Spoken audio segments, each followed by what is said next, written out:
আজকের দিনী বৈঠকে সংক্ষিপ্ত সময়ে বক্তব্যের বিষয় অবগত হলাম আদর্শ পরিবার। তো যেহেতু আমরা আদর্শ পরিবার বিষয়টি নিয়ে মাঝে মধ্যেই কথা বলছি, আজকে আংশিকভাবে বলবো মনে করছি। সাথে সাথে প্রারম্ভের আলোচনায় সদাচরণ নিয়ে সংক্ষিপ্ত কথা বলি। তার সূচনাতে জানাই, সদাচরণ বলতে যা বোঝায় তা মনে হচ্ছে যে অমুসলিম যারা তারা ওই অংশ নিয়ে নিয়েছে, আর মুসলমান যারা তারা সেই অংশ ছেড়ে দিয়েছে। এখন মুসলমান কেন ছেড়ে দিল, তারা কেন সদাচরণ বুঝলো না বা বোঝা প্রয়োজন মনে করে না, তাতে সদাচরণ বিষয়ে কথা বলার পূর্বে আমার অনুমানে একটা কথা, আর আব্দুল্লাহ বক্তব্যে যা বলে তার সারমর্ম হিসেবে একটা কথা। আমার মনে হয় যে জান্নাতে যাওয়ার একটা বড় মাধ্যম সদাচরণ, মানে বিচারের মাঠে মানুষের পাপ নেকি ওজন হবে। তো সদাচরণের নেকি যত ভারী, নেকির জগতে কোনো নেকির ওজন তত ভারী নয়। আবু দারদা রাদিয়াল্লাহু তাআলা আনহু বলেন, রাসূল সাল্লাল্লাহু আলাইহি ওয়াসাল্লাম বলেছেন, ইন্না আথকালা শাইইন ইদাউ ফি মিজানিল মুমিন ইয়াউমাল কিয়ামা খুলুকুন হাসান। বিচারের মাঠে মুমিন পুরুষ নারীর নেকির পাল্লায় সবচেয়ে যেটা ভারী নেকি রাখা হবে সেটা হলো সদাচরণের নেকি। সদাচরণ কি জিনিস? ভালো কথা, ভালো কর্মের নাম সদাচরণ। যেই কথাতে প্রতারণা, ফাঁকি, ধোঁকা আছে, মিথ্যা আছে, সেটা ভালো কথা নয়। যে কথা দিয়ে মানুষের উপকার হয় সেটা হলো ভালো কথা।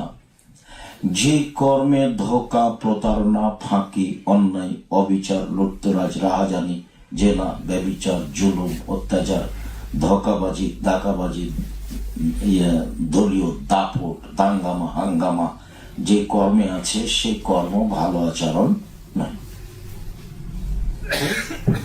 যে কর্মে সবার সাথে মাটির মানুষের মতো নরম আচরণ করে সেই কর্মের নাম ভালো কর্ম। ভালো কথা আর ভালো কর্মের নাম সদাচরণ। বিচারের মাঠে মুমিন পুরুষের নেকির পাল্লায় সবচেয়ে যেটা ভারী নেকি হবে সেটা হলো সদাচরণের নেকি। এ কথা মুহাম্মদ সাল্লাল্লাহু আলাইহি সাল্লাম বলেন। আবার আরবিটা অনুবাদ করি, যেটা তার মুখের ভাষা। তিনি বলেন, ইন্না আথকালা শাইইন, সবচেয়ে ভারী। ওটা ইসিম তাবজিল, যারা মাদ্রাসা লাইনে পড়ে তারা বুঝবে। সবচেয়ে ভারী, ইদাও যেটা রেখে দেওয়া হবে, ফি মিজানিল মুমিন, মুমিন পুরুষ নারীর নেকির পাল্লায়, খুলুকুন হাসান, তা হলো ভালো আচরণের নেকি। তাহাজ্জুদের নেকি ভালো অনেক, তবে সদাচরণের সমান ভারী নয়। হজ বড় ইবাদত, কিন্তু তার নেকি সদাচরণের সমান ভারী নয়। ইবাদতের জগতে সবচেয়ে দামি ইবাদত হলো সিয়াম, রোজা, কিন্তু তার নেকি যত ভারী, সদাচরণের নেকি তার চেয়ে হাজারো গুণ বেশি ভারী। সালাত পৃথিবীতে ব্যতিক্রম ইবাদত। সালাত যা মানুষের সাথে আপোষ করে না, পৃথিবীর ব্যতিক্রম ভিন্ন ধরনের বিরল ইবাদত হলো সালাত। সলাত নেই তো কোনো ইবাদত নেই, সলাত আছে তো সব ইবাদত আছে। এই সলাতের নেকি যত ভারী, সদাচরণের নেকি তার চেয়ে হাজারো গুণ বেশি ভারী। সদাচরণ কি জিনিস? ভালো কথা, ভালো কর্মের নাম সদাচরণ। যেই কথাতে ধোঁকা, ফাঁকি, মিথ্যা, প্রতারণা থাকে না, সেই কথার নাম হলো ভালো কথা। যে কর্মে অন্যায়, অবিচার, লুটতরাজ, রাহাজানি, জুলুম, প্রতারণা, দাগাবাজি, জেল হাজত এগুলো থাকে না, সেই কর্মের নাম হলো ভালো কর্ম। তো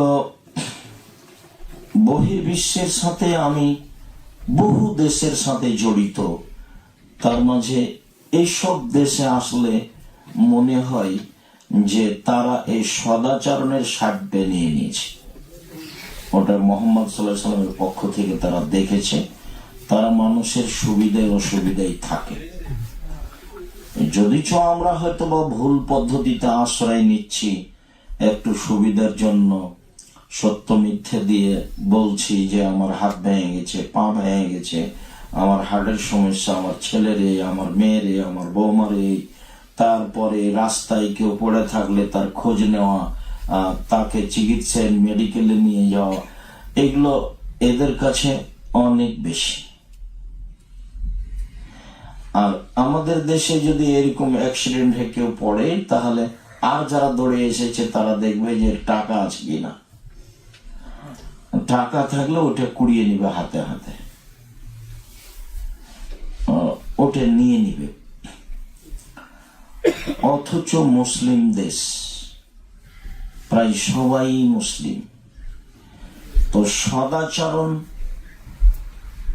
বিজাতিদের খুব বুদ্ধি আছে, তারা সতর্ক আগে থেকেই, মুহাম্মদ সাল্লাল্লাহু আলাইহি সাল্লাম আসার আগে থেকেই।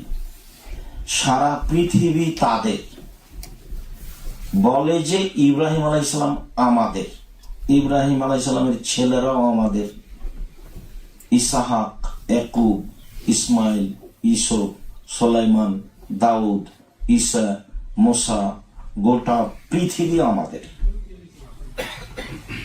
কথা যে একেবারে মিথ্যা সেটাও নয়, কথা যে মিথ্যা সেটাও নয়। ইব্রাহিম আলাইহিস সালামের দুই ছেলে ইসমাইল আর ইসহাক, ইসহাক থেকে গোটা পৃথিবী এ যাবৎ। হঠাৎ করে মুহাম্মদ সাল্লাল্লাহু আলাইহি সাল্লাম বলছেন আমি ইসমাইলের, তখন এরা মেনে নিতে পারেনি। বলে কি, নবী তো আমাদের, যুগ যুগ ধরে আমরা নবী থাকলাম, কাল কাল ধরে 5,500 বছর থেকে আমরা নবী, আর হঠাৎ করে বলছে যে ইসমাইলের পক্ষ থেকে আমি নবী। এটা কেমনে হয়? তারা মেনে নিতে পারেনি। কাজে পৃথিবী তাদের দখলে, এই কথা রাসূল সাল্লাল্লাহু আলাইহি ওয়াসাল্লাম জানতেন, এবং তিনি অনেক কথা আফসোস করে বলে গেছেন। তাতে তিনি বলে গেছেন, দেখো তারা তোমাদেরকে কখনো মানবে না। আগে আল্লাহ বলছেন যে দেখো মুহাম্মদ সাল্লাল্লাহু আলাইহি ওয়াসাল্লাম, তোমাকে তারা কখনো মানবে না, কখনো। আপনি মেনে নেন, আপনি এদের অন্তর্ভুক্ত হয়ে যান, কোনো কথা নেই, কিন্তু আপনাকে তারা মানবে না, এভাবে আল্লাহ বলেন। আর নবী করিম সাল্লাল্লাহু আলাইহি ওয়াসাল্লাম বলেন, পৃথিবীর মানুষ শোনো, তোমাদের উপরে আমার কয়েকটা আশঙ্কা। তার একটা আশঙ্কা হচ্ছে এই যে আমার উম্মত তাদের সাথে মিশে যাবে, ডান হাতের বিঘত যেমন বাম হাতের সমান সমান সমান। আমার উম্মত তাদের সাথে মিশে যাবে, ডান পায়ের জুতা যেমন বাম পায়ের সমান, আল হাজিউ বিন-নারি বিন-নাম, সমান সমান। আমার উম্মত তাদের সাথে মিশে যেতে যেতে যেতে তারা যদি কেউ মায়ের সাথে জেনা করে, তো আমার উম্মত তাদের সাথে মিল দিতে গিয়ে মায়ের সাথেও জেনা করবে। এই কথা মুহাম্মদ সাল্লাল্লাহু আলাইহি ওয়াসাল্লাম বলেন। এগুলো হলো তার দুঃখজনক কথা। আফসোস করে গেলেন জাতির উপরে। মুহাম্মদ সাল্লাল্লাহু আলাইহি সাল্লাম একদিন ওমর রাদিয়াল্লাহু আনহু ঘরে ঢুকতেই তিনি শুয়েছিলেন একটা খাটের উপরে, যে খাটে শুধু সুতলি দড়ি ছিল, কোনো বিছানা ছিল না। তখন আল্লাহ রাসূল উঠছেন তো সবাই দাগ লেগে গেছে পিঠে, মাদুর বা যেসব সুতলি দাগ লেগে গেছে। তো ওমর রাদিয়াল্লাহু আনহু বলছেন, আল্লাহ রাসূল আপনি এভাবে শুয়ে আছেন, আপনি চাইলে তো এগুলো কিছু করতে পারেন, আল্লাহকে বললে তো আপনার একটা ভালো ব্যবস্থা আল্লাহ করেন। তখনই বলছেন যে ওমর, দুনিয়া তাদের জন্য, পরকাল আমাদের জন্য। হাদিস বুখারী মুসলিম। তাহলে সারা পৃথিবী তাদের হবে, ব্যাংক ব্যালেন্স তাদের হবে, বিজ্ঞান তাদের হবে, অঙ্ক তাদের হবে, অফিস আদালত তাদের হবে, মাঠঘাট তাদের হবে, সব কিছু তাদের হবে। আপনি নিঃস্ব অবস্থায় পরকালের আশায় দিন কাটাবেন। মুহাম্মদ সাল্লাল্লাহু আলাইহি ওয়াসাল্লাম শেষ পর্যন্ত এটাই বললেন এবং আফসোস করে বলে গেলেন। তাতে আমি বুঝলাম যে সব হাদিসের সমন্বয়ে যে শয়তান সব সময় মানুষকে ধোঁকা দেওয়ার তালে থাকে। তো কাকে ধোঁকা দিবে? যে যত ধর্মের সাথে মিল দিবে তাকে তত ধোঁকা দিবে। কেন? শয়তানকে যখন আল্লাহ বললেন যে আদমকে সিজদা কর, তো শয়তান বলল, বলেন কি, ও তো মাটির তৈরি আর আমি তো আগুনের তৈরি, আমি তাকে কেমনে সিজদা করি? আমি তো ঊর্ধ্বমুখী, ও তো নিম্নমুখী। তখন আল্লাহ বলছেন, অহংকারী, যা সব রাজিম, বিতাড়িত হ, ভাগ এখান থেকে ভাগ। তখন শয়তান বলছে, ঠিক আছে আমি চলে যাব, তো আমার একটা কথা শুনতে হবে। কি? কিয়ামত পর্যন্ত আমাকে বেঁচে থাকার সুযোগ দিতে হবে। তো আল্লাহ বললেন, যাচ্ছে ঠিক আছে, এলা ওয়াক্তিম মালুম, একটা সময় পর্যন্ত তোকে সময় দিয়ে দিলাম, থাক। হাজার হাজার বছর, কত হাজার বছর আল্লাহ ভালো জানে। যখন সুযোগ পেয়ে গেল তখন বলছে, দেখেন তার বলার ঢং হাদিসে এসেছে, ও এখন বলছে, রব্বি, ইবলিস বলছে এভাবে, রব্বি হে আমার প্রতিপালক, ও ইজ্জাতে কা, তোমার সম্মানের কসম করে বলছে। তার মানে ইবলিস আল্লাহকে খুব ভালো চিনে, ইবলিস আল্লাহকে খুব ভালো চিনে। বলছে, রব্বি হে আমার প্রতিপালক, তোমার সম্মানের কসম, লাউবিয়ান ইনসানা মাদামা তারও ফিয়াসাদেহীন, আদমের ছেলে মেয়েকে আমি ভুল পথে নিয়ে যাব, তার দেহে যতদিন শ্বাস থাকবে ওকে আমি ভুল পথে নিয়ে যাব যাব যাব যাব, ও কেমনে জান্নাতে যায় তা আমি দেখে ছেড়ে দেব। পৃথিবীতে সবচেয়ে রিক্সে আছে ইবলিস। সারাদিনে যদি কাউকে জাহান্নামে নিয়ে যেতে না পারে, তাহলে গায়ে হাতে মুখে ধুলা মাখে আর বলে, ওরে আমার আফসোস, ওরে আমার আফসোস, আমাকে সিজদা করতে বলা হয়েছিল, আমি করিনি। আদমকে যারা সিজদা করেছে ওরা ভালো হয়ে গেছে, মুসলমানরা সব জান্নাতে চলে গেল, আমি এখন কি করব? ওরে আমার আফসোস। ধুলা মারে মুখের উপর, ধুলা মাটি মারে, আর চিল নেই। যদি দেখা যায় যে এরা তাসবিহ করতে লেগেছে, যদি তাসবিহ না করে তাহলে খুব খুশি, যদি সালাত আদায় না করে তাহলে খুব খুশি। তো বলছে যে আদমের ছেলে মেয়েকে আমি ভুল পথে নিয়ে যাব যাব যাব যাব, ওর দেহে যতক্ষণ পর্যন্ত শ্বাস আছে। তাহলে এদের কর্মের সাথে জড়ানো, এদের মতো করে দেওয়াটাই হচ্ছে শয়তানের একটা বিশাল কাজ, বিশাল পরিকল্পনা, বিশাল চেষ্টা। এইটা আমার মধ্যে কাজ করে যে আসলে শয়তান এখানে বেশি কাজ করছে। আর আব্দুল্লাহ বক্তব্য দিলেই শুরু করে যে সব দাস, ওরাই স্বাধীন, এরা সব দাস। ফ্রান্স, যে পৃথিবীর যে কোনো দেশে আমরা মুসলিম দাস হিসাবে আছি, দাসমুক্ত হতে হবে, দাসমুক্ত হতে হবে। দাসমুক্ত না হলে জাতির কোনো উপকার করা যাবে না। মুসা আলাইহিস সালামকে দাস মুক্ত করার জন্য আল্লাহ সবচেয়ে বড় মানুষের বাড়িতে রেখেছেন।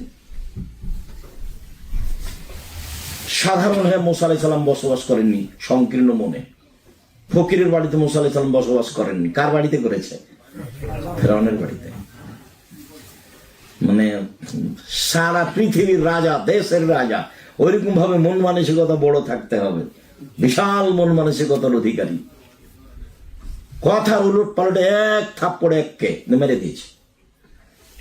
যখন মেরে দিয়েছে এক থাপ্পড়ে, তো ইন্নালিল্লাহ, আমার তো ভুল হয়ে গেছে, আমি তো আসলে মানুষ মারা মানুষ নই।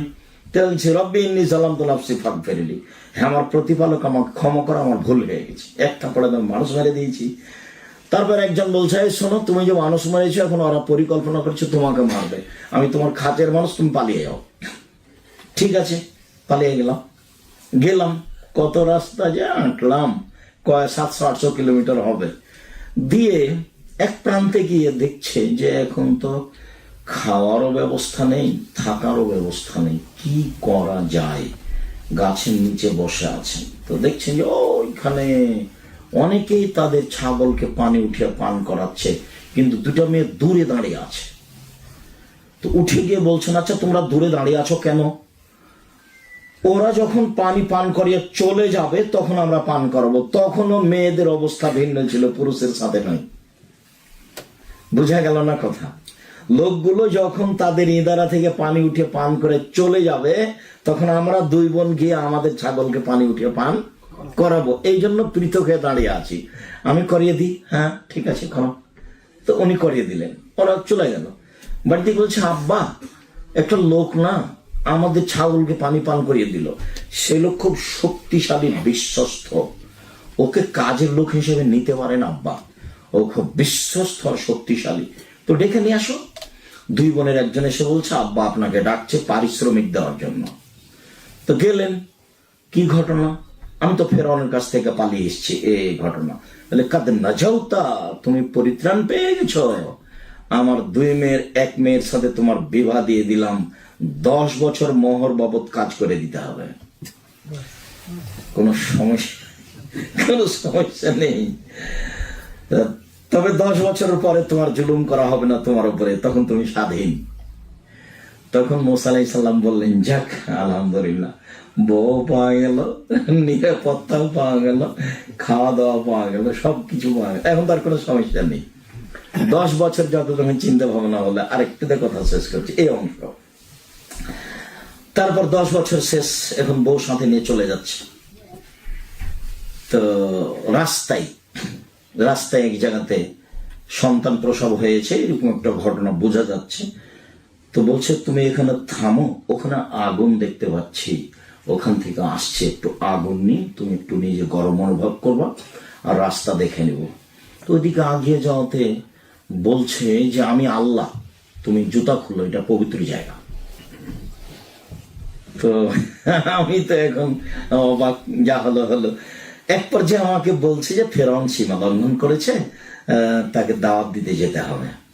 তাহলে আমি তো ভালো করে কথা বলতে পারি না। তো বলছে, তুমি তাহলে বলো, রব্বি ইশরাহ লি সাদরি ওয়া ইয়াসসির লি আমরি ওয়াহলুল উকদাতাম মিন লিসানি ইয়াফকাহু কাওলি, তাহলে তোমার মুখের ভাষা সুন্দর হয়ে যাবে, ঝকঝকে হয়ে যাবে। হ্যাঁ ঠিক আছে, আমি তা বলছি, কিন্তু আমার পক্ষ থেকে একটা তাদের অভিযোগ আছে। আমি এক থাপ্পড় দিয়ে একটা মানুষ মেরেছিলাম, আমি গেলে আমাকে মারবে, প্রতিশোধ নিয়ে নেবে। তখন আল্লাহ বলছেন, চিন্তা করো না, আমি তোমার সাথে আছি, কি করবে সেটা দেখবো। তখন মুসা আলাইহিস সালাম বলছে, আচ্ছা ঠিক আছে, আমি যাব, আমার একাই যেতে সাহস হচ্ছে না। এগুলো তো সবাই একটার পর একটা আল্লাহ মেনে নিচ্ছেন, একাই যেতে সাহস হচ্ছে না, আমার ভাইকে দিয়ে দেন। বলে, ঠিক আছে, তোমার ভাইকে দিয়ে দিলাম, যাও, যা চাইলে ছবি দিয়ে দিলাম, কিন্তু আমাকে ডাকতে অলসতা করো না, মানে সুবহানাল্লাহ, আলহামদুলিল্লাহ, আল্লাহু আকবার বলতে অলসতা করো না, করলেই সব উল্টে দেবো। একটা ওরা মূল, যা চেয়েছে সব দিয়ে দিয়েছি। এবার যেটা মূল কথা, স্বাধীন কেন? গিয়েই বলছে, বানি ইসরায়েলকে ছেড়ে দেন, তাদেরকে দাস করে রেখেছেন কেন? মুসা আলাইহিস সালাম বলছেন, বানি ইসরায়েলের, আর ওরা হচ্ছে কিব্তি, ওদের বংশ ভিন্ন, এদের বংশ ভিন্ন, এদের বংশ এরা যারা আপনারা দেখছেন, এরা। বানি ইসরায়েলকে ছেড়ে দেন, এদেরকে দাস হিসেবে রেখেছেন কেন? তখন ফেরাউন বলছে, কে তুমি? তোমাকে কি শিশুকালে আমি লালন পালন করিনি? তুমি কি বহু বছর আমার মাঝে থাকনি? তুমি যা করেছ তা করেছ, তুমি তোমার কর্ম করেছ, এক থাপ্পড়ে মানুষ মেরেছ, তুমি বড় অকৃতজ্ঞ। এই পর্যন্ত ফেরাউন বলল, কে তুমি? তোমাকে কি আমি শিশুকালে লালন পালন করিনি? ফেরাউন বলছে মূসাকে। এই যে ফেরাউন লালন পালন করেছে, স্বাধীনভাবে বসবাস করতে হবে। একটা সাধারণ মানুষ, পৃথিবীর সবচেয়ে দাম্ভিক মানুষ, পৃথিবীর সবচেয়ে দাম্ভিক, আদ সামদ, নমরুদ, সাদ্দাত, কারণ, ফেরাউন, দাকেনস, ডিকেটিস, সরকিটিস, যত পৃথিবীতে চলে গেছে, আল্লাহ বলে দাবি করেছে সবার চেয়ে দাম্ভিক ফেরাউন, সবার চেয়ে স্বৈরাচার, স্বেচ্ছাচার ফেরাউন, সবার চেয়ে দাম্ভিক। গিয়েই বলছে যে জনগণ ছেড়ে দেন, স্বাধীনতা, স্বাধীনতা লাগবে, স্বাধীনতা লাগবে, তারপরে কথা, আমাদের যত লোকজন আছে জেলে সব ছেড়ে দেন। তো বলছে, কে তুমি? তোমাকে কি শিশুকালে আমি লালন পালন করিনি? তুমি কি বহু বছর আমার বাড়িতে থাকনি?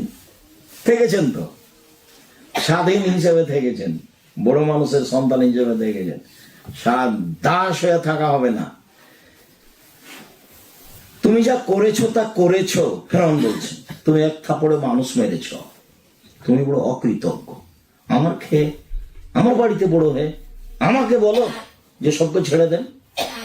তোমার সাহস, অবাক হয়ে গেলাম। এবার মুসা আলাইহিস সালাম বলছে, জি, আমি যা করেছি তা করেছি, আমি এক থাপ্পড়ে মানুষ মেরেছি, তখন আমি ভুল পথে ছিলাম। তোমার হত্যার ভয়ে আমি দেশ ছেড়েছি, আমার প্রতিপালক আমাকে জ্ঞানে গুণে পূর্ণ করেছেন, তিনি আমাকে নবী করেছেন। তুমি আমার প্রতি অনুগ্রহ করেছ, অনুগ্রহ করে তুমি খোটা দিয়েছ। এই যে তুমি বললে তোমাকে আমি লালন পালন করিনি, এটা খোটা। তুমি আমার প্রতি অনুগ্রহ করে তুমি আমাকে খোটা দিয়েছ। তুমি সবচেয়ে স্বৈরাচার, স্বেচ্ছাচার, তুমি সীমা লঙ্ঘন করেছ, তুমি বড় উদ্ধত সীমা লঙ্ঘনকারী। একবারে মুখের উপরে ঘোষণা দিলেন, ফেরাউনের মুখে, ফেরাউনের মুখের উপরে বলে দিল, তুমি সবচেয়ে বড় স্বৈরাচার, স্বেচ্ছাচার, তুমি সীমা লঙ্ঘন করেছ, তুমি বড় উদ্ধত সীমা লঙ্ঘনকারী। কোরআন মাজিদে বহু জায়গাতে মুসা এভাবে বলছেন। তার মানে স্বাধীন থাকতে হবে, স্বাধীন ছাড়া জাতির উপকার করতে পারবেন না। সেই জন্য আপনার ছেলে মেয়ের ব্যাপারে আমার খুব আফসোস হয়। আপনার ছেলে মেয়ে কি আসলে দাস হিসাবে বড় হচ্ছে? সে কি সংকীর্ণ মন নিয়ে বড় হয়? সে কি এই খেলতামাশা, পাবজি, ওই যে মোবাইলের গেমস, এগুলোর মধ্যে বড় হয়? সে কি ওইগুলোকে ভালোবাসে? সে কি বন্ধু বান্ধব নিয়ে খেলাতে খুব ভালোবাসে? সে পৃথিবীর বড় মানুষ কারা, কে কি করলো, সে কয়বার দেখে? বা আপনি কি মনে করেন? আদর্শ পরিবার নিয়ে আজকে কথা তেমন নেই, এইখানে দুই একটু যা বলছি সেটাই আজকে সদাচরণ নিয়ে। সদাচরণ ওরা নিয়ে নিয়েছে, এটা আমার মনে হচ্ছে। ওরা কোরআন হাদিস পড়ে, আর শয়তান আমাদের উপরে আঘাত করেছে, তখন সদাচরণ আমরা কি করেছি? হারিয়ে দিয়েছি। আর আব্দুল্লাহ বলতে চাচ্ছে যে কলা কৌশল ওদের, ওরা চাপিয়ে দিয়ে বলেছে মারামারি কর, মারামারি কর। আমেরিকাতে একজন মহিলার একজন পুরুষ দাঁড়ালো এই যে কিছুদিন আগে, তো মনে হচ্ছে সারা পৃথিবী মহিলার। নির্বাচন যখন শেষ হলো তখন মহিলার নাম কথাই নেই। ও যে কোথায় গেল, কোনো নাম কথা নেই। তাহলে আসলে কি এমনি দেখানো হয়েছে? হয়তো বা তাই। আর আপনি আমাদের বাড়িতে দেখেন, আমাদের ঘরে দুই ভাই দুই দল, পেলে জবাব করে দেবে। এক ভাই আর এক ভাইকে পেলে জবাব করে দেবে, প্রস্তুত আছে জবাব করার জন্য, লোক রেডি রেখেছে। এই আমার বড় ভাইকে মারতে হবে, কত টাকা লাগবে রে? 2 লাখ টাকা দিলে আমি মেরে দেবো। ঠিক আছে, টাকা 2 লাখ দিয়ে দেন, ওই আপনার বড় ভাই ওখান থেকে আসছে, কাজ আমি করব, প্রস্তুত। তাহলে এগুলো চা পাইলো কে? এই মোবাইলের সব ফাংশন চা পাইলো কে? জেরিনা, ট্রাম, এগুলো কে দিল? ঘটনা কি? আমার ছেলে কেন সব তার জিনিসগুলো লুপে নিচ্ছে? কোথাও দেখি না আমি ঘুরে যে 10 জন 20 জন আড্ডা পিটছে সারা লন্ডনে। কোথায় কত বার্মিংহাম, আর কত লুটন, আর কত নটিংহাম, আর কত ডান্ডি, আর কত লুটন, আর কত কি ম্যানচেস্টার ঘোরাঘুরি করছি। কই আড্ডা পিটা মানুষ দেখি না,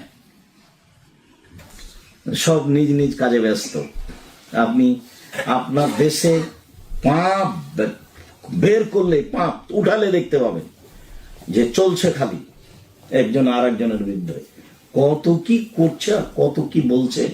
বিবাহ করলেও নাকি চাঁদা দিতে হবে, বলছে যে বোন হয়েছে বিবাহ করলে চাঁদা দিতে হবে, পরিবেশের গুণ হয়েছে। তো ওটা তো আপনার ছেলে, ওটা আমার ছেলে, ওটা আমার ভাইয়ের ছেলে। ঘটনা কি? কে এগুলো চাপালো? বক্তব্য বলতে চাচ্ছে ও স্বাধীন হতে হবে। এই জন্য আকীদা আদর্শ ঠিক হতে হবে, সুন্দর করে কোরআন মাজিদ পড়তে শিখতে হবে। এই জন্য মক্তব চালু করেছি, তেঁতুলিয়া থেকে টেকনাফ পর্যন্ত যাবো ইনশাআল্লাহ। বাসা থেকে মসজিদের দিকে যেতে একটা আম গাছ আছে মাঝামাঝি রাস্তায়, সেখানে দেখছি একটা ভাঙাচুরা মাইক্রো, ওটা ভালো মাইক্রো নয়, মাইক্রোর গায়ে লেখা আছে আদ-দাওয়া ইলাল্লাহ, আরবি শব্দ বাংলাতে লেখা আছে। 3-4 দিন থেকে দেখছি, বুঝতে পারি না। আমি বলছি আব্বু, গাড়ির গায়ে লেখা আছে আদ-দাওয়া ইলাল্লাহ, গাড়িটাই বা কার? আর আদ-দাওয়া ইলাল্লাহ কি জিনিস? তখন আমার বলছে আব্বু, আপনাকে তো আমি দেখলাম 30 বছর যাবত ব্যাগ বচ্চা নিয়ে খুব দাওয়াত দিলেন সারা দেশে, আর আমিও মোটামুটি ঘুরে দেখলাম লন্ডন, ফ্রান্স, ইটালি, ওই স্পেন, আরো সৌদি আরব, এগুলো সব আমি ঘুরে দেখলাম। কুয়েত, কাতার, আবুধাবি, দুবাই, ওমান, এগুলো সব ঘুরে দেখলাম। তাতে আমার মনে হচ্ছে যে আমরা সবাই দাস, স্বাধীন হতে হবে। স্বাধীন হওয়ার সূচনা কি? সূচনা হলে আকীদা আদর্শটা ঠিক করতে হবে। ওকে আকীদাই বিশ্বাস করতে হবে যে আমি ওর কথা মানছি মানে আমি দাস, আর আমি যখন তার কথা মানব না আমি তখন তার দাস নই। আমি তার আদর্শ গ্রহণ করব না, করি যদি তাহলে আমি দাস, আর যদি না করি তাহলে আমি তার দাস নই। আকীদা আদর্শ সংশোধন করব আগে, কোরআন মাজিদ ঠিক করব আগে। তাই অল্প দিনে জামিয়া সালাফের অধীনে 700 মক্তব চালু করেছে, 700, এই অল্প কয়েকদিনে। আর প্রতি মাসে 30 থেকে 40 জন শিক্ষক প্রশিক্ষণ নেয়, মক্তবের শিক্ষক 15 দিন করে প্রশিক্ষণ নেয়।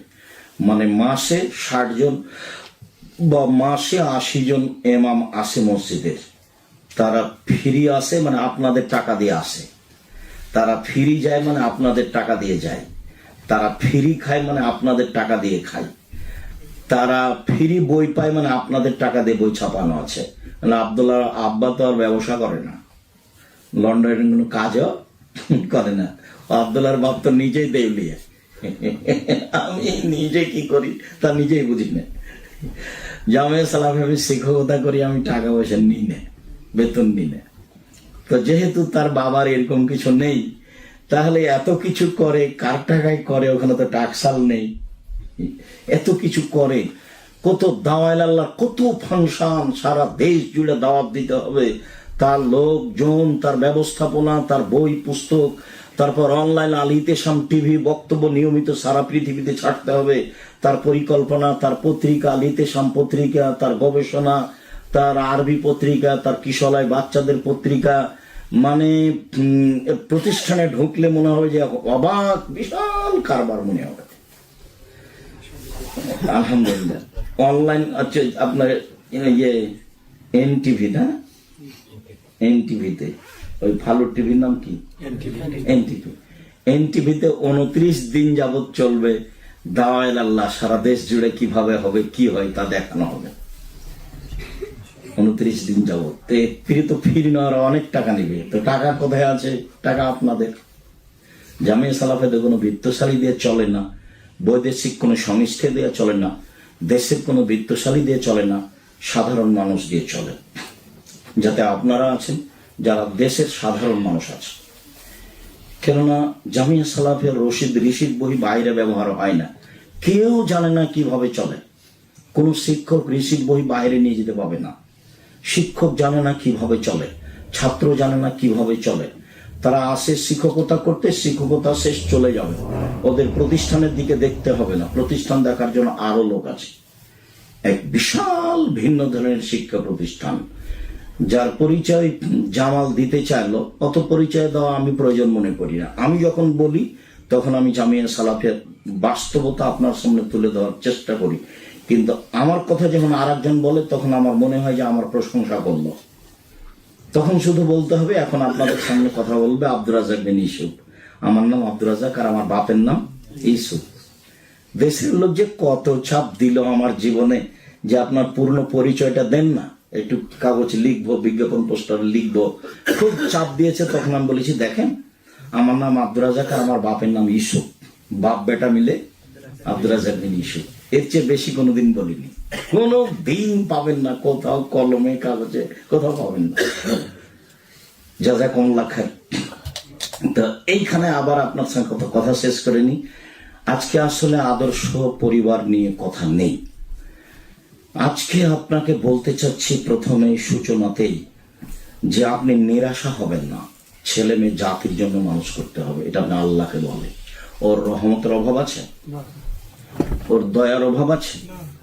আমার না হয় বিদ্যা বুদ্ধি কম, টাকা পয়সা কম, তারও কি কম? তার তো কম নয়। তা আমি আমার ছেলে মেয়ে নিয়ে, আমার নাতি নাতিন নিয়ে তাকে বলি না যে আমার ছেলে মেয়েকে তুমি মানুষের মতো মানুষ করো জাতির জন্য। যত অন্যায় অবিচার আছে সব দেশ থেকে উৎখাত করতে হবে, এই নোংরামি প্রথা বন্ধ করতে হবে, এই জমি জাল করা, জুয়ার চুরি করা, দাগাবাজি করা, দলীয় দাপট দেখা, মানুষকে জেল হাজতে দেওয়া, এসব কাজ বন্ধ করতে হবে। এই ক্ষমতা তুমি আমার ছেলে মেয়ের হাতে দাও, তারা যেন জাতির সামনে জোর করে কথা বলতে পারে, জাতির কাছে যেন হাত পাততে না হয়। আমি যখন বলেছি যে যত উঁচু কবর আছে সব ভেঙে দিতে হবে, যত মূর্তি আছে সব ভেঙে দিতে হবে, এতে যদি আমি 1 নম্বর আসামি হই তাহলে ভুল হবে। আমি 2 নম্বর আসামি। 1 নম্বর আসামি হলেন মুহাম্মদ সাল্লাল্লাহু আলাইহি সাল্লাম, তিনি আদেশ করেছেন, আমি অনুবাদ করেছি। তার ফাঁসি হলে আমার আজীবন জেল হতে পারে। কেন? আমি 1 নম্বর আসামি নই। 1 নম্বর আসামি হচ্ছেন মুহাম্মদ সাল্লাল্লাহু আলাইহি সাল্লাম। তিনি বলেছেন, আলী যত উঁচু কবর আছে সব ভেঙে সমান করে দাও। হাদিস মুসলিম।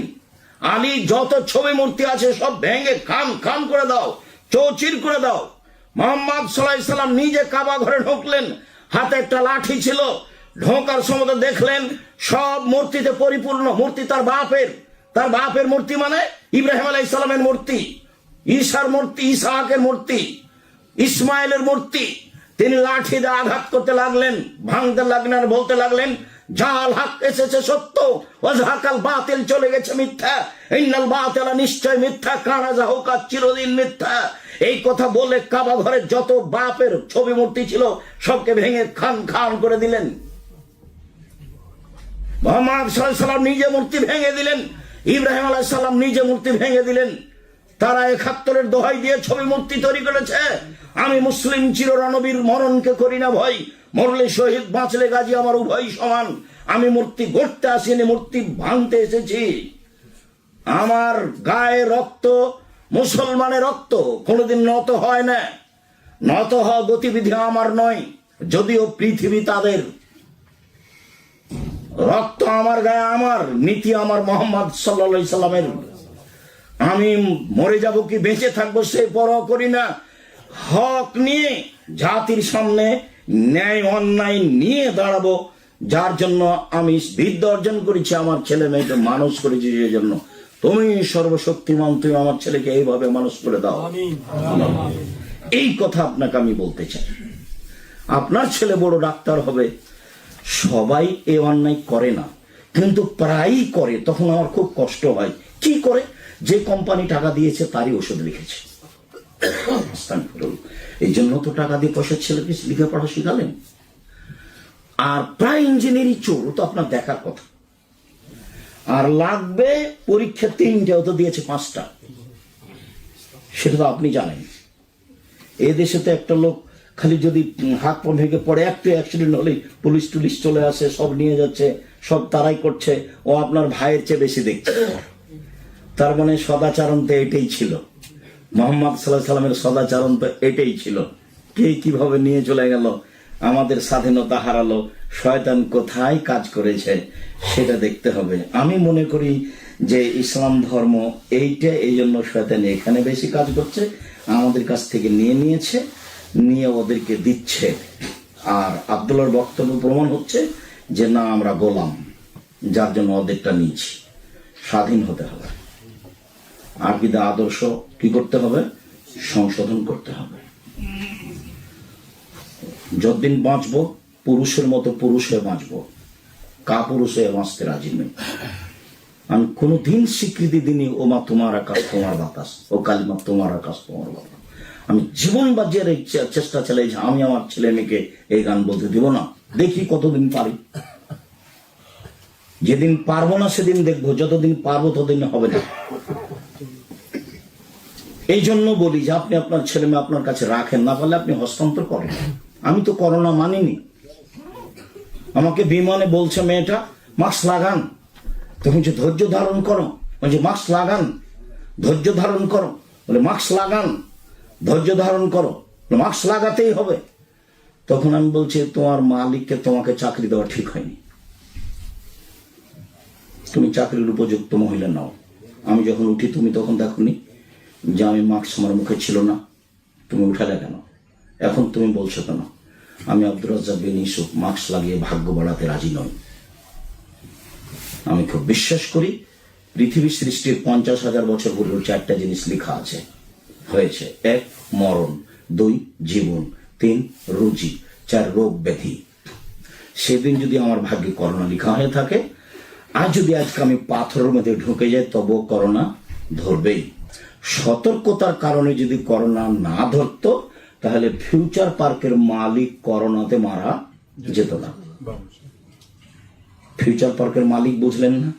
যারা দেশের পানি খায় না, যারা দেশের পানি খেত না, যাদের 2, 4, 10 লাখ, 50 লাখ, 2 কোটি, 1 কোটি টাকা নয়, এগুলো টাকা নয়,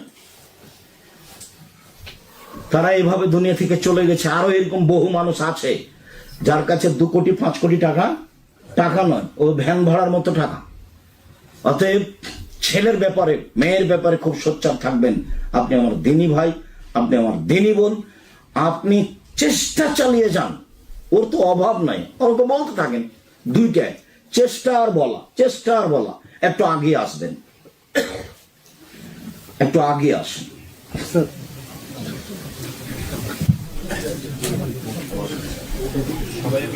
সামনে ফাঁকাটুকু পূর্ণ করে বসেন। আজকে অবশ্য আমি আপনাদেরকে ভালো লাগছে দেখে, খুব ভালো লাগছে। ইনি তো ওনাকে রাখেন এখানে, ওনার নাম ধরে রাখেন, বলেন। Ustad Sheikh Murtaz Khan, can you please come forward?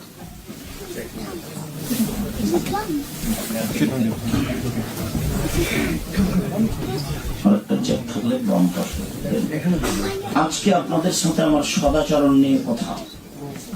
সদাচরণ নিয়ে কথা যদি আপনি শোনেন, তাহলে আপনাকে অবাক মনে হবে যে সদাচরণের বিষয়টি আল্লাহ এভাবে বলেছেন, আল্লাহর নবী এভাবে বলেছেন। এমনিতেই পাবেন আব্দুর রাজ্জাক বিন ইউসুফ সদাচরণ, তাহলে চলে আসবে। তো আজকে আপনাদের সামনে বাস্তব সদাচরণ নিয়ে কথা। চলেন, প্রথমে বললাম যে ইবাদতের জগতে সবচেয়ে ভারী নেকির ইবাদত হলো সদাচরণ। সদাচরণ ইবাদত, মনে থাকবে কি? ইবাদতের জগতে সবচেয়ে ভারী নেকির ইবাদত কি? সদাচরণ। হজের নেকি অনেক, তবে এত ভারী নয়। সিয়াম নেকি অনেক, কিন্তু এত ভারী নয়। নামাজের নেকি অনেক, কিন্তু এত ভারী নয়। সুবহানাল্লাহ ওয়া বিহামদিহি সুবহানাল্লাহিল আযীম বললে দাড়ি পাল্লায় নেকি ভারী হবে, তবে সবচেয়ে ভারী নয়। ওটা ইসিম তাবজিল ব্যবহার করেছেন আল্লাহর নামে মুখ দিয়ে, যে সবচেয়ে ভারী নেকি হলো কিসের নেকি? সদাচরণ নেকি। সদাচরণ কি জিনিস? ভালো কথা, ভালো কর্মের নাম সদাচরণ। ভালো কথা যাতে ধোকা ফাঁকি থাকে না, ভালো কর্ম যাতে দাগাবাজি, দুরাচার, অন্যায়, অবিচার, মানুষের প্রতি জুলুম, অত্যাচার এগুলো থাকে না, এর নাম ভালো কথা, এর নাম ভালো কর্ম। ইনি তাহলে না বারাকাল্লাহ। মহান আল্লাহ বলেন, ইদফা বিল্লাতি হিয়া আহসান। মুহাম্মদ সাল্লাল্লাহু আলাইহি সাল্লাম, যখন আপনি মানুষের সাথে কথা বলবেন, তখন উত্তর দেওয়ার সময় মানুষে যা বলেছে আপনারটা তার চেয়ে নরম হবে। আপনি নরম করে উত্তর দিবেন, সুন্দর করে। এটা হলো বাঙালি স্বভাবের একবারে বিপরীত। ও যদি বলে শালা, তাহলে আমারটা আরো কিছু আছে, তাহলে এইটা সদাচরণ নয়। আল্লাহ আমাদের নবীকে বলছেন, প্রতিপক্ষ যা বলেছে আপনারটা তার চেয়ে উত্তম হতে হবে, আপনারটা তার চেয়ে উত্তম হতে হবে। এটাই সদাচরণ। জীবনে কোনোদিন কখনো স্বাদ মিটিয়ে কিছু করে নেবেন না। স্বাদ মিটিয়ে কথা বলে বস্তির মহিলারা, যখন ঝগড়া লাগে তখন। বস্তির মহিলা বুঝেন? ঝগড়া লাগে তখন এখন এমন বলা বলে, একবারে গ্রামের বেফাস কথা বলে। যখন ঝগড়া থেমে যায় তখন বলে, দেখ বলেছি, একবারে মনটা স্বাদ মিটিয়ে বলেছি, মন ভরে বলেছি। এটা হলো বস্তির মহিলাদের ঝগড়ার কথা। জীবনে কোনোদিন প্রতিশোধমূলক কথা বলবেন না। আমার জীবনে, আমি আমার কথা বলছি, আমার জীবনে দুইটা আমার ত্যাগ। আমি কোনোদিন মানুষের বদনাম করব না, এটা আমার ত্যাগ যে কোনো মূল্যে ইনশাআল্লাহ। দুই, আমি মানুষের প্রতিশোধ নিব না ইনশাআল্লাহ, এটা আমার ত্যাগ। সিলেট ফেন্সুগঞ্জের ওসি বলছে, আরে মামলা তো আমি চালাবো, আপনি সিগনেচার করেন। আমি বলছি মানুষের বিরুদ্ধে আমি মামলাই করব না, তো আমি সিগনেচার করব কেন? তো আমাকে বলছে, আরে সিলেট কোর্টে আপনার বিরুদ্ধে মানহানির মামলা দিয়েছে আপনাকে 5,000 কোটি টাকার, আমরা সারা বাংলাদেশ তার বিরুদ্ধে মানহানির মামলা দিব, খালি আপনি বলেন। ও কত জেলায় যাবে, আমি তো মানুষের বিরুদ্ধে মামলাই করবো না। কেউ যখন আমাকে খুব গালি দেয়, গালি মানে কি মা দিয়ে শুরু করে, আরো যেভাবে তার ইচ্ছা। গালি দেওয়া যখন শেষ করে তখন আবার আমি রিং দিই, দিয়ে বলি, ভাইজান আর কি কোনো গালি ছিল? মনে হয় আপনার মোবাইলে টাকা শেষ হয়ে গেছে, যদি থাকে সেগুলো দিয়ে নেন।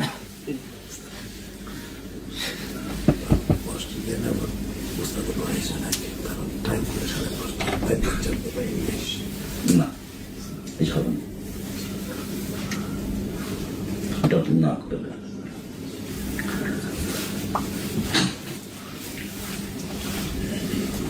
জি, বলছিলাম যে জীবনে কোনোদিন প্রতিশোধ নেবেন না, যা হবে হবে। জীবনে কোনোদিন কারোর পিছনে পড়বেন না, যা হবে হবে ইনশাআল্লাহ। মহান আল্লাহ বলেন, ওয়াজাদিলহুম বিল্লাতি হিয়া আহসান। তর্ক বিতর্কের সময় যখন সামনে কেউ বাক বিতণ্ড করবে, তখন আপনি সামনাসামনি তর্ক বিতর্কের সময় ওর চেয়ে আপনি সুন্দরটা বলবেন। মুখামুখি কথা যখন চলে, তখন আপনারটা হবে ওর চেয়ে ভালো। আগেরটা ছিল স্বাভাবিক, আবার এখন মুখামুখি কথা, আপনি একটা বলছেন আমি একটা বলছি, আপনি একটা বলছেন আমি একটা বলছি, তখন আপনারটা কি হতে হবে? তার চেয়ে ভালো হতে হবে। এর নাম সদাচরণ।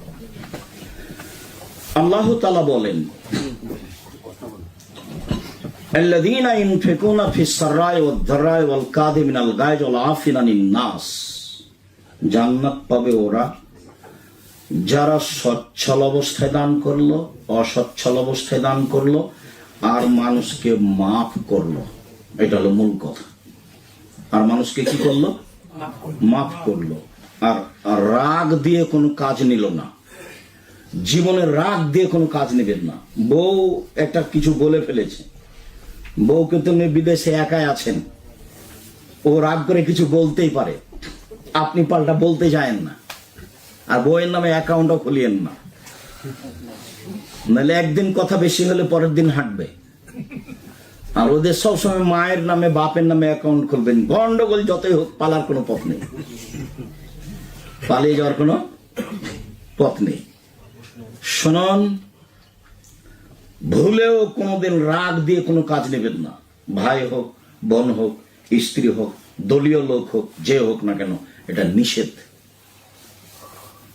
জান্নাতি ওরা যারা তিনটা কাজ করলো, সচ্ছল বেশি টাকা দান করলো, অসচ্ছল কম করলো, 1, 2 মাফ করলো, আচ্ছা যাক, যা করেছেন করেছেন, ঠিক আছে যাক, 3 রাগ দিয়ে কোন কাজ নেবে না।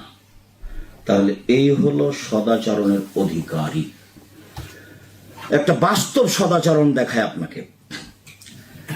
এদেশে তো আর অটো নাই, রিক্সা নেই, খুব কম। দেশে অটো রিক্সা তো খুব ভর্তি। তো আমি অটোতে বসে আছি, আপনি এখন উঠেছেন, তো আপনি ভালো করে বসেনি, এই ছেলেটা টান দিয়েছে, যেমন টান দিয়েছে তেমন আপনি আমার মুখের উপরে এসে পড়ে গেছেন। তখন আমি বলছি বসেন বসেন, কোনো সমস্যা নেই, বসেন, সমস্যা নেই কিছু, বসেন বসেন। এই হলো একটা আচরণ। আর একটা হলো এই যে আমি বসে আছি আর আপনি অটোতে উঠেছেন, বসেননি, আপনি টান দিয়েছে ছেলেরা, আমার মুখের উপরে পড়ে গেছেন আপনি এসে। তখন আমি বলছি কপালে চোখ নেই, হিসাব করে গাড়িতে উঠান না, কপালে চোখ নেই, দেখতে পান না, উঠার হিসাব থাকে না। এটা একটা আচরণ। আগেরটা একটা আচরণ। কোনটা সদাচরণ? খুব ভালো করে মনে রাখতে হবে। আজকের পরে আপনি আমার দিনী ভাই, আপনি আমার দিনী বোন, যারা মিডিয়াতে অবগত হবে, যখন যেখানে অবগত হবে, তাদের কাছে আমার আন্তরিকভাবে অনুরোধ থাকছে, প্রতিশোধ নিতে হবে না এবং কারো পিছনে পড়তে হবে না। আব্দুল্লাহর আম্মাকে বলছে, আম্মা কিছু মানুষ আমার বিরুদ্ধে এতই বলছে, আম্মা কি করা যায়, কিছু বলবো? তখন তার আম্মা বলছে,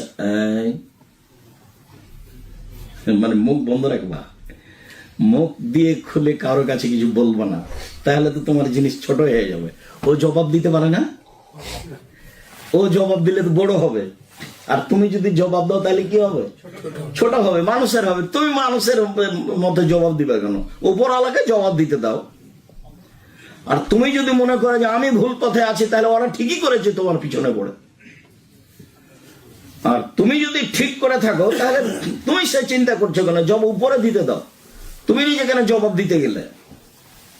আপনারা দেখেছেন যে যখন আর একজন পীরকে একজন মেরেছিল না, কিভাবে আঘাত করেছিল, তখন দেখা গেছে যে আব্দুর রাজ্জাক সাহেবকে আঘাত করা হলো, তুমি মামলাই করলেন না, আর একে আঘাত করা তো এ বলছে মামলা করতে হবে। মনে পড়ে কি ঘটনা? তার মানে আপনার ভালোটা সবাই বুঝবে ইনশাল্লাহ, সময়ের ব্যাপার। মহান আল্লাহ বলেন, ফাবিমা রাহমাতিন মিনাল্লাহ লিনতা লাহুম ওয়ালা কুনতা ফাদদান গালিদাল কলব লানফাযু মিন হাওলিক ফাফু আনহুম ওয়াস্তাগফির লাহুম ওয়াশাবিরহুম বিল আমর। মুহাম্মদ সাল্লাল্লাহু আলাইহি ওয়াসাল্লাম শুনেন, আল্লাহর পক্ষ থেকে বড় দয়া যে আপনি নরম আচরণে হয়েছেন। আপনার আচরণটা নরম, কোমল। আপনি যদি কর্কশ স্বভাবের হতেন, আপনার আচরণ যদি কর্কশ হতো, লানফাযু মিন হাওলিক, মানুষ আপনার পাশ থেকে সরে যেত, কেউ থাকতো না। কয়েকটা জরুরি কথা শুনেন। 1, ফাফু আনহুম, মানুষকে মাফ করুন, অন্যায় করে সে করেছে, গালি দিয়েছে, মেরেছে, মাফ করুন, প্রথম আদেশ। 2, আস্তাগফিরুল্লাহুম, ওরা যে আপনাকে গালি দিয়ে পাপ করেছে, এখন আপনি বলেন আল্লাহকে, আল্লাহ ওরা না বুঝে আমাকে গালি দিয়েছে, তুমি তাকে মাফ করো। পারবেন না? যে আপনার বিরুদ্ধে মামলা করেছে তাকে আপনি বলতে পারবেন যে তুমি তাকে মাফ করো, আল্লাহ তাকে মাফ করে দাও? এর নাম সদাচারণ। চেষ্টা করি আমি প্রতিশোধ না নেওয়া, প্রতিবাদ না করা। হকের প্রতিবাদ করবেন, নিজের ব্যাপারে কিছু করতে যাবেন না, বদনাম করতে হবে না কারো, যা হবে হবে, কারোর পিছে পড়তে হবে না। ফাইজা আযামতা ফাতাওয়াক্কাল আলাল্লাহ, যখন কোনো কাজের সিদ্ধান্ত নেবেন তখন আল্লাহর উপরে ভরসা করবেন। বিদেশে আছেন, যে কোনো কাজ করব মনে করবেন, আল্লাহকে বলবেন আল্লাহ তুমি কাজটা করে দাও। বুঝতে পারেননি? এটা হলো আল্লাহর উপরে ভরসা। তারপর রাতে বলবেন আল্লাহ আমার যদি কোনো ভুল ত্রুটি থাকে মাফ করো আর কাজটা সহজ করে দাও। এভাবে বলবে, এটা আল্লাহর আদেশ।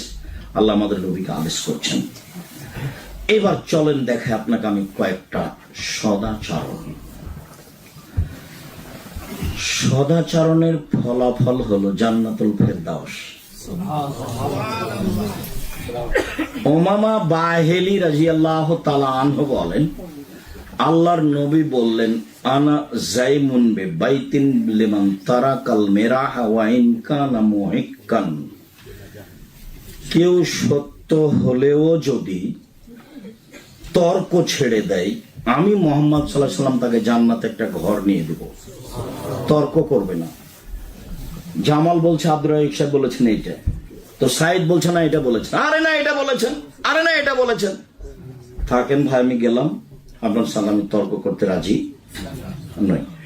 এই লোকের জন্য আল্লাহর নবী একটা জান্নাতে ঘর নিয়ে দিলেন। 2, বলে বাইতিন ফি রাবাজিল জান্নাহ লিমান তারাকাল কিযবা ওয়া ইন কানা মাযিহ, মজাক করে হলেও যে মিথ্যে কথা বলবে না, মজাক করে হলেও যে মিথ্যে কথা বলবে না, আমি মুহাম্মদ সাল্লাল্লাহু আলাইহি ওয়াসাল্লাম তাকে জান্নাতে একটা ঘর নিয়ে দেব। 3, ওয়া আলাল জান্নাহ লিমান হাসানা খলকাহু, কেউ যদি তার চাল চলন সদাচরণ অবলম্বন করে, চাল চলনকে ভালো করে, আমি মুহাম্মদ সাল্লাল্লাহু আলাইহি ওয়াসাল্লাম তাকে জান্নাতুল ফেরদাউস নিয়ে দেব। দুনিয়াতে জান্নাতুল ফেরদাউস পাওয়ার সরাসরি কোনো আমল নেই সদাচরণ ছাড়া। তাহাজ্জুদ পড়ে জান্নাতুল ফেরদাউস পাওয়া যাবে না, হজ করে জান্নাতুল ফেরদাউস পাওয়া যাবে না, আল্লাহর সন্তুষ্টিতে জান্নাতুল ফেরদাউস পাওয়া যেতে পারে, তবে একটা খাস আমলের ভিত্তিতে জান্নাতুল ফেরদাউস পাওয়া যাবে। সে খাস আমলটা কি? সদাচরণ।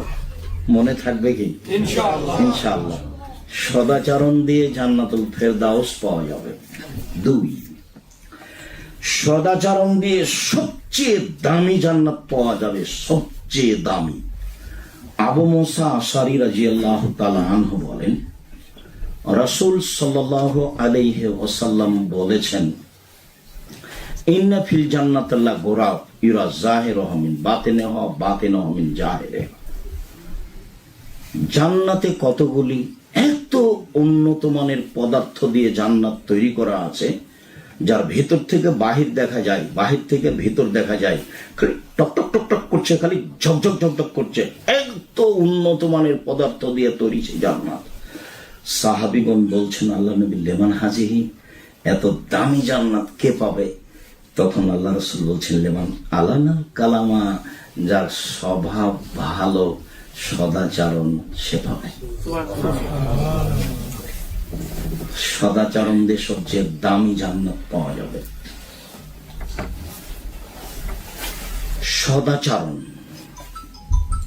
সদাচরণ দিয়ে একসাথে 2টা কাজের নেকি হবে।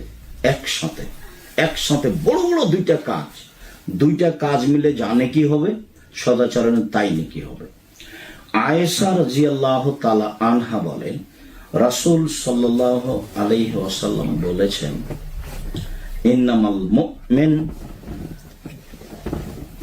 এজিদু বে হুসনে খলুকিহি দারাজাতা সাইমুল কায়েম। মুমিন পুরুষ নারী তার ভালো চালচলন দিয়ে তাহাজ্জুদ পড়ে যে নেকি পায় সে নেকি পাবে। মুমিন পুরুষ নারী ভালো আচরণ দিয়ে নিয়মিত নফল সিয়াম থেকে যে নেকি পায় সে নেকি পাবে।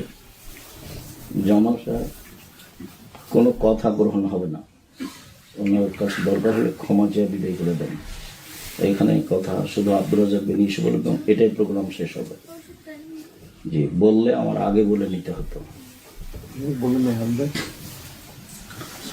এই হিসাব আপনি ওই হিসাব আমার কাছে নিয়ে আসেন না, তাহলে এমপি মন্ত্রী ওগুলো আমার কাছে এত হিসাব থাকে না, ওই হিসাবই বাতিল। আপনি তাদের কাছে ক্ষমা নিয়ে নেন, কথা বলতে অন্যদিন কথা হবে। শেষ করলে আর আমি আব্দুর রাজ্জাক বিন ইউসুফ কথা বলছি, প্রত্যেকটা বাক্যের মূল্য 1 কোটি টাকা। অনেক সুন্দর ছিল, অনেক সুন্দর। আপনি আমার কথা যখন শেষ হয়ে যাবে, এখন থেকে না অতি 50 বছর চ্যালেঞ্জ থাকলো, যে কোনো ভাষায় বক্তব্য আপনি পাশে বসাবেন, যে কোনো ভাষা বক্তব্য পাশে বসাবেন। ইতস্তবোধের কি আছে, বাস নিজে একটু ছোট হয়ে ক্ষমা চাইলেই তো হলো, বললেই তো হলো আর একদিন সময় করবো। এত এখানে ছোট কথা তো বলা আমি পছন্দ করি না। আমি যে কথা বলছি যারা এখানে বসে আছেন তাদেরকেও শুনতে হবে। রাসূল সাল্লাল্লাহু আলাইহি ওয়াসাল্লাম বলেন, সদাচরণ দিয়ে একসাথে বড় বড় 2টা নেকি পাবে। বড় বড় 2টা নেকি, তার একটা হলো নিয়মিত নফল রোজা। নিয়মিত নফল রোজার ফলই তো হলো জান্নাত। আর নিয়মিত তাহাজ্জুদ, নিয়মিত তাহাজ্জুদের ফল হলো নবীর সাথে জান্নাতে থাকার সুযোগ। তো এই 2টাই তো বড় বড় আমল। এই 2টা বড় বড় আমল মিলে যা নাকি হবে সদাচরণে তাই নাকি হবে। মনে থাকবে, সদাচরণে তাই নাকি থাকবে। আবু হুরায়রা রাদিয়াল্লাহু তাআলা আনহু বলেন, রাসূল সাল্লাল্লাহু আলাইহি ওয়াসাল্লাম বলেছেন, আস-সাই আলাল আরমালাতি ওয়াল মাসাকিন কাল মুজাহিদ ফি সাবিলিল্লাহ, আস-সাইম লা ইফতির ওয়াল কায়েম লা ইয়াফতুর।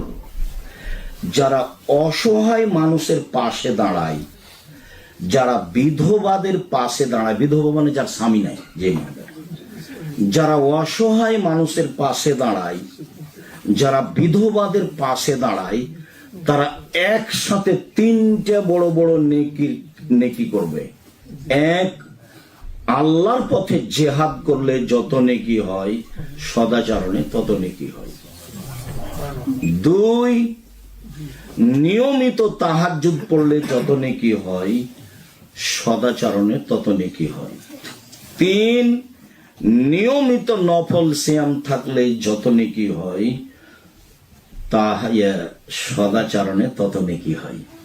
এবার সিরিয়াল করেন তো দেখি। 1, আল্লাহর পথে জিহাদ করলে, এটা তো বিশাল ব্যাপার। আল্লাহর পথে জিহাদ করলে যত নেকি হয় 1।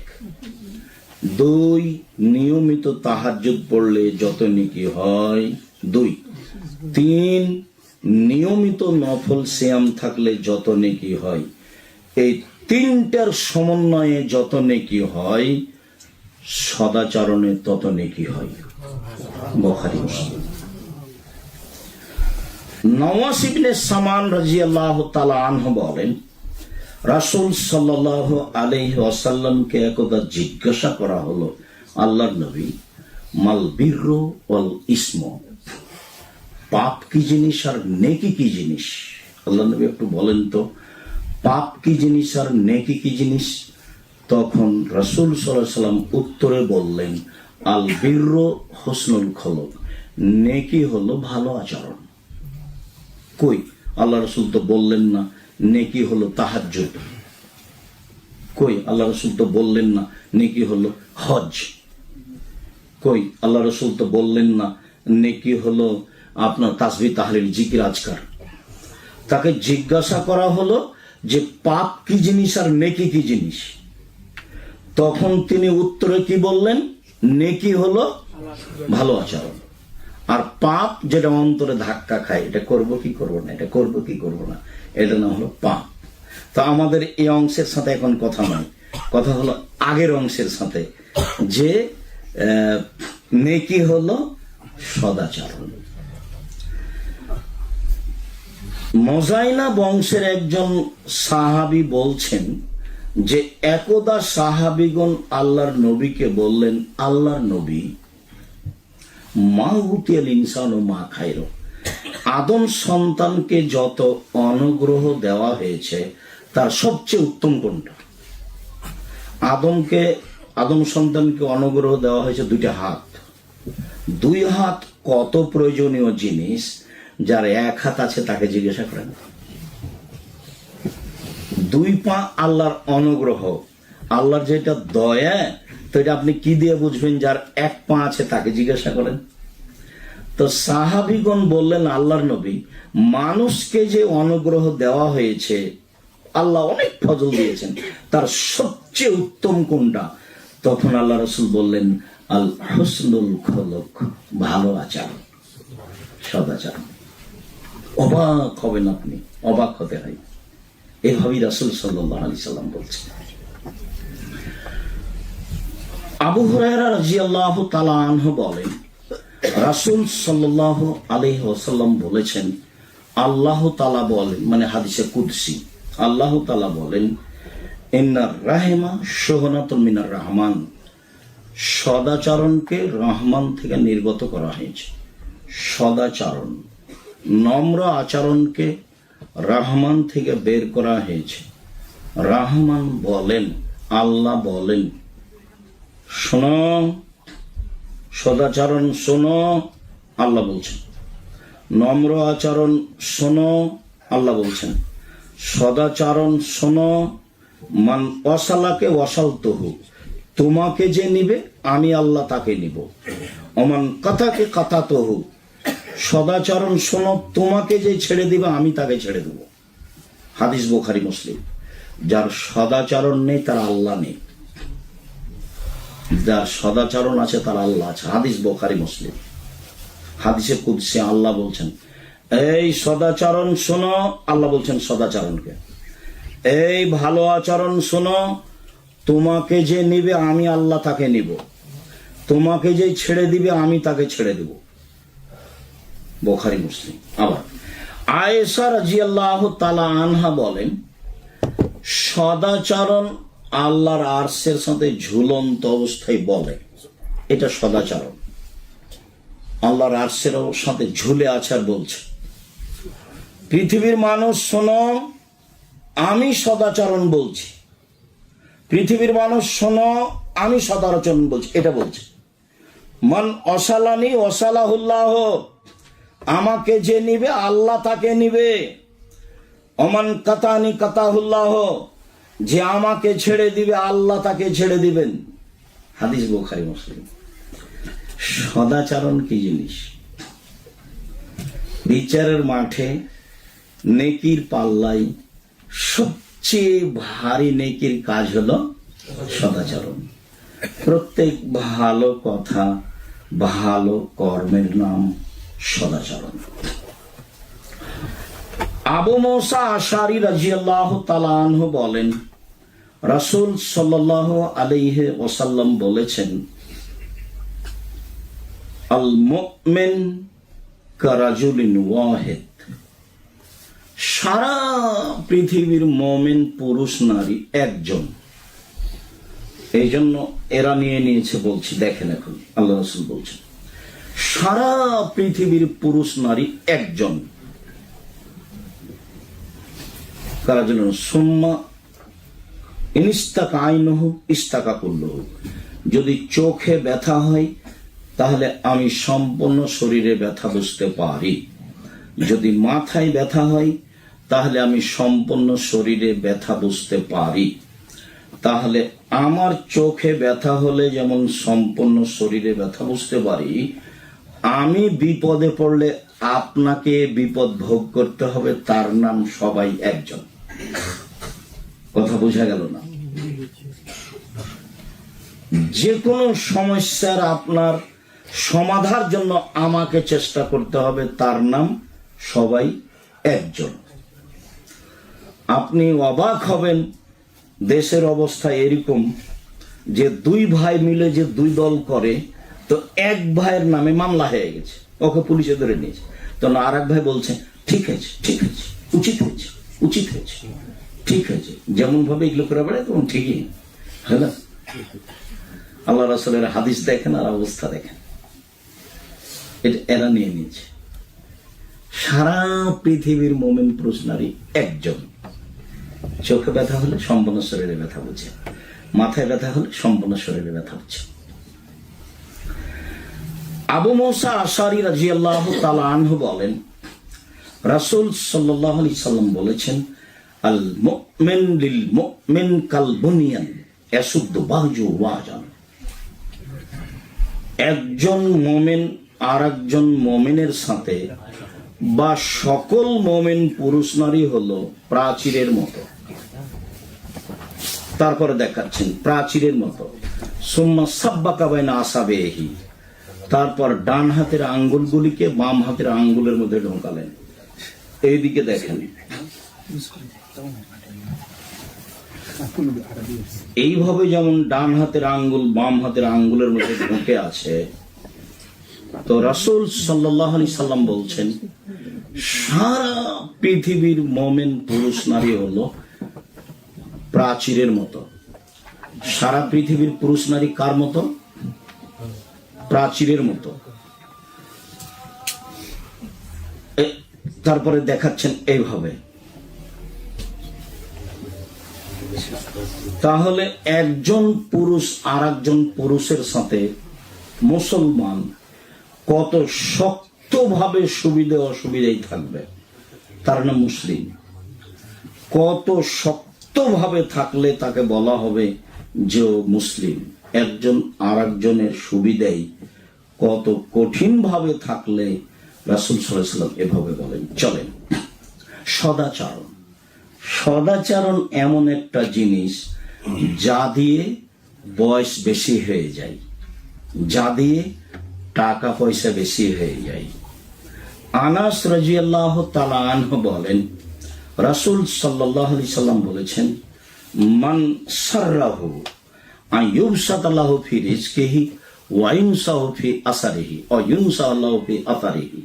যে চায় যে তার রুজি আল্লাহ বেশি করে দেখ, টাকা পয়সা বেশি করে দেখ, যে চায় যে তার বয়স বেশি হয়ে যাক, আমি আরো 2 বছর আল্লাহ আমাকে বাঁচিয়ে রাখো, আরো 20 বছর আল্লাহ আমাকে বাঁচিয়ে রাখো, এইটা যে চাই,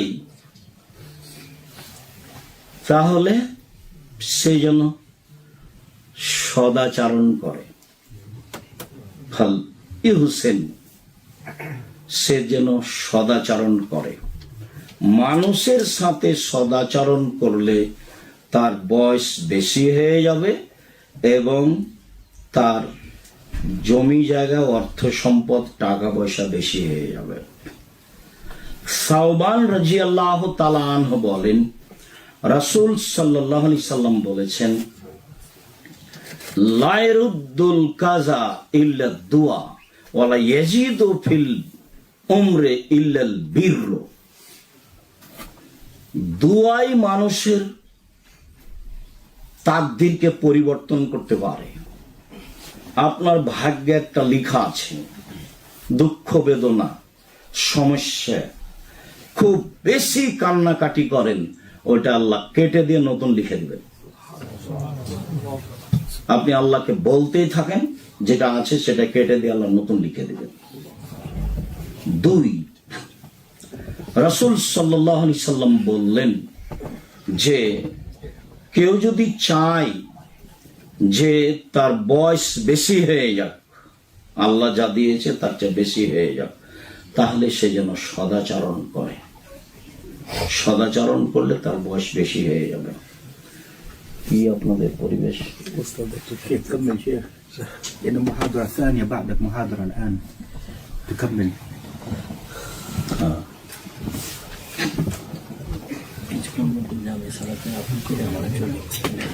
ঠিক আছে। আমি এই পরিবেশ জানতাম না। আমি আব্দুর রাজ্জাক বিন ইউসুফ জাতির সামনে স্বাভাবিকভাবে আসি না কোনোদিন। তো কিভাবে হয়েছে তা আমার জানা নাই। আমি কথার শেষে চলে আসলাম।